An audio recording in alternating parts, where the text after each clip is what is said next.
Hello అండి అందరికీ. ఈరోజు మంచి రుచికరమైన అందరి ఫేవరెట్ మామిడికాయ పప్పు చేసుకుందాము. ముందుగా కందిపప్పుని కొద్దిగా నూనె వేసుకొని వేపుకోవాలి. మంచి వాసన వస్తుంది ఇలా వేయించి వండుకుంటే. పప్పు వేగిన తర్వాత కొద్దిగా నీళ్లు, కారం వేసి కుక్కర్ మూత పెట్టేసి 5-6 విజిల్స్ రానివ్వాలి. విజిల్స్ అయిపోయిన తర్వాత గ్యాస్ మొత్తం లీక్ అయిన తర్వాతనే మూత తీయాలండి. కొద్దిగా కుక్కర్లో గ్యాస్ ఉన్నప్పుడు మూత తీసినే బ్లాస్ట్ అయిపోతుంది. జాగ్రత్తగా తీయాలి. కుక్కర్ దగ్గర అయితే కొంచెం జాగ్రత్తగా ఉండాలి. తర్వాత మామిడికాయ ముక్కలు, ఉప్పు, పసుపు, కొద్దిగా కరివేపాకు వేసి మూత పెట్టేసి మరొక విజిల్ రానివ్వాలి.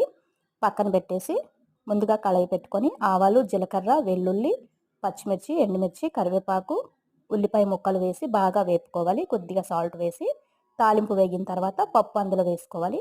వేడి వేడి మామిడికాయ పప్పు మనకి రెడీ అయిపోతుంది. ఇది వేడి వేడి అన్నంలోకి చాలా బాగుంటుంది.